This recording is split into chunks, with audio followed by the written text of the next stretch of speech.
exciting vocab lesson. This is Mr. Stitt, and today we're working on week 22 for my 6th grade students. And the words this week are crude, membranes, underbrush, flourish, intrepid, and aspire. So let's jump into the first word this week. The first word this week is crude. Crude. And this is an adjective. You might know it from the movie The Crudes, although they spelled it differently for the movie title, but it means essentially the same thing. And it is in a raw or unprepared state, unrefined or natural. It can also mean lacking intellectual subtlety or perceptivity, rudimentary, undeveloped. It could lastly mean lacking finish, polish, or completeness. If you look at this image here, we have someone sticking out their tongue, probably giving insults. That is a very crude person. They lack the refinement, they lack development, they lack polish, and they're not very what you would consider to be mature. So I might say the little boy was very crude in how he treated his friends. Or I might say the man was crude in the way he treated his family. He used curse words and was not very nice. So a crude person, not a very nice, clean, tidy, sophisticated person. Synonyms for this would be coarse, indecent, crass, obscene, raw, and rude. Crude. The next one this week is membranes. Membranes. Now this is a noun, so it's a thing, and it has anatomy or your body. And it means a thin, pliable sheet or layer of animal or vegetable tissue serving to line an organ or connect the parts.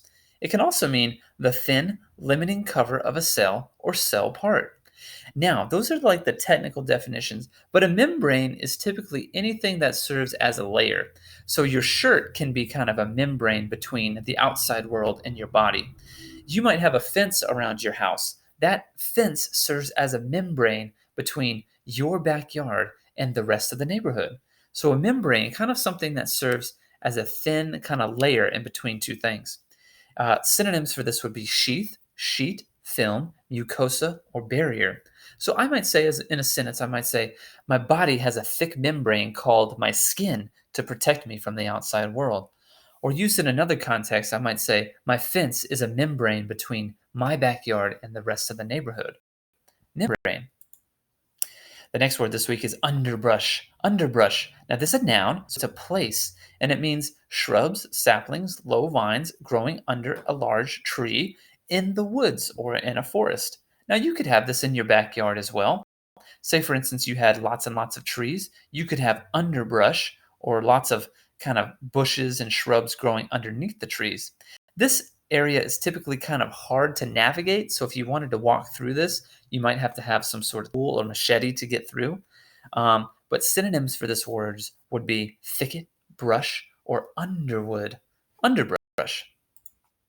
The next word this week is flourish. Flourish. And this is a verb, so it's action that you take. And it means to be in a vigorous state, to thrive. It can also be a period in which art flourished. It can lastly mean to be in its or in one's prime, to be at the height of fame, excellence, or influence. So if you are flourishing at something, you are doing very, very well at it. You are doing excellent at that thing. Now, I do something here. This is like a piece of art that is a flourish. It's not just a straight, boring line, but it's excelling. It's perfect. It's wonderful. It's succeeding. A human can be flourishing. Like I might say, the football player was flourishing at his position.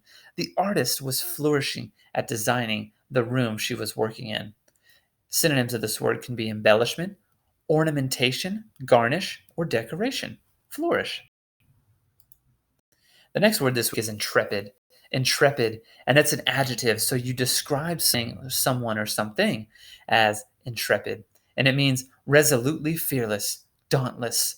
Like these two people are skydiving. I've never been skydiving, but my mom actually went skydiving for, I think it was her 53rd birthday. And she was just intrepid that day. She was fearless when she jumped out of that plane. It can also mean courageous, fearless, heroic, bold, or daring. Intrepid.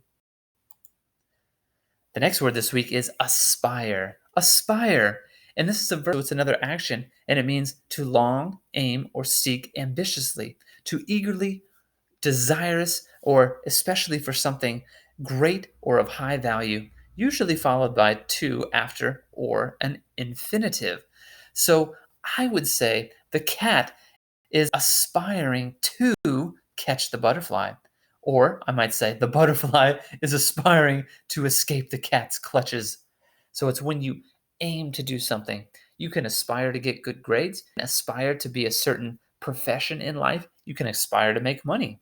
It means to crave, pursue, strive, yearn, dream, long for, seek, or try. Aspire. Well, thank you so much for joining us this week. This was week 22 for my sixth grade students, and here were the words that we learned: crude, membranes, underbrush, flourish, intrepid, and aspire. Well, thanks again for joining us. I hope to see you next time.